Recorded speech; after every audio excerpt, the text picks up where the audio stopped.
Hi hello నమస్తే friends, good morning all of you. Welcome to my channel. So ఈరోజు నేనైతే చట్నీ, టిఫిన్లోకి చట్నీ ఉంటుంది కదా, గ్రీన్ చట్నీ, అది చూపిస్తున్నానబ్బా. సో ఇక్కడ వచ్చేసి నేను కొత్తిమీర, పొద్దున పచ్చిమిరకాయలతో చేస్తున్నాను. సో ఇక్కడైతే కొన్ని ఉన్నాయి, ఇంకా సరే ఎందుకు వేస్ట్ చేసుకుంటాము, చట్నీ చేద్దామని చెప్పేసి ప్రిపేర్ అయ్యి చేస్తున్నాను. సో ఇక్కడైతే పాన్లో నేను కొన్ని ఆయిల్ వేసుకొని పచ్చనిపప్పు, ధనియాలు, జీలకర్ర వేసుకుంటున్నాను.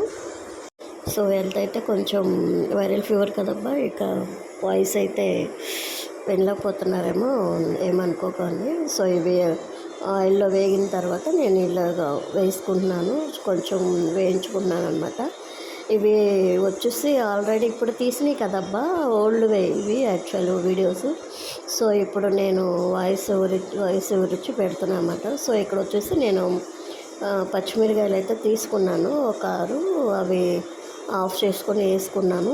సో అవి కూడా వేగాలి కదా, అందుకని చెప్పేసి ఇక్కడైతే వేయించుకుంటున్నాను. మంట వచ్చేసి లోలోనే పెట్టుకున్నాను అబ్బా, ఎందుకంటే ఇదైపో పచ్చిమిరకాయలు టపటప అంటాయని చెప్పేసి నేను ఇక్కడైతే శుభ్రంగా వాష్ చేసుకున్నాను. కొత్తిమీర, పుదీనా అయితే ఉంది. సో అది ఇక్కడ నేను డైరెక్ట్గా ఇంకా ఆయిల్లోనే వేసేస్తున్నాను. సో అవి కూడా కొంచెం వేగిన తర్వాత ఇక్కడైతే చింతపండు వాష్ చేసుకొని నేను డైరెక్ట్గానే వేసేస్తున్నాను అబ్బా, ఇంకా అన్నీ వేగిపోతాయని చెప్పేసి. ఇక్కడైతే నేను దీనిలోకి కొంచెం గోరువెచ్చగా నీళ్లు పెట్టుకుంటున్నాను. సో గోరువెచ్చగా హాట్ వాటర్ అయితే వేస్తున్నాను నేను, ఎందుకంటే చన్నీళ్ళు వేస్తే కొంచెం నిల్వ ఉండదేమో అనిపించి నేను ఇక్కడైతే హాట్ వాటర్ వేస్తున్నాను. సో ఇవి వచ్చేసి నేను వెల్లుల్లిపాయలు అనమాట.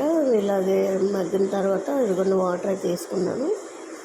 కొంచెం నలిగిన తర్వాత హాట్ వాటర్ అయితే వేసి నేను మిక్సీ చేస్తున్నాను. సో ఇక్కడ వెల్లుల్లిపాయలు అయితే ఉన్నాయి కదా, నేను డైరెక్ట్గా తొక్కలు తీయలేదు, డైరెక్ట్గా ఇంకా వేసి కొంచెం పలసించుకుంటున్నాను అబ్బా. సో ఇక్కడైతే చట్నీ ఇదిగోండి ఇలాగా నలిగిపోయింది. సో ఈ స్టైల్లో అయితే తీసేసుకొని వేరే బౌల్లో వేసుకొని ఇక్కడైతే నేను తాళం పెట్టుకుంటున్నాను. ఏదైతే పచ్చిమిరకాయలు అన్నీ వేపానో ఇక్కడ వేసేసి నేను అదే దానిలోనే తాలింపు పెట్టేసుకుంటున్నాను. ఇక్కడైతే నేను పోపు దినుసులు ఏమి వేయలేదబ్బా, కొంచెం జీలకర్ర, ఆవాలు, కరివేపాకు వేసాను. ఇంకా డైరెక్ట్గా కొంచెం చట్నీ వేసి కలిపేసి నేను మళ్ళీ అదంతా గిన్నెలో షిఫ్ట్ చేసుకుంటున్నాను. ఒకసారి చూడండి అబ్బా, మీరు కూడా నచ్చితే కనుక మీరు కూడా ట్రై చేసి ఎలా ఉందో జస్ట్ కామెంట్ చేయండి. సో ఇది కూడా చాలా బాగుంటుంది, ఇడ్లీకి కానీ అట్టుకు కానీ. నచ్చుతుంది ట్రై చేసి ఎలా ఉందో కామెంట్ చేయండి, సబ్స్క్రైబ్ చేయండి మర్చిపోకండి friends. Thank you for watching, bye.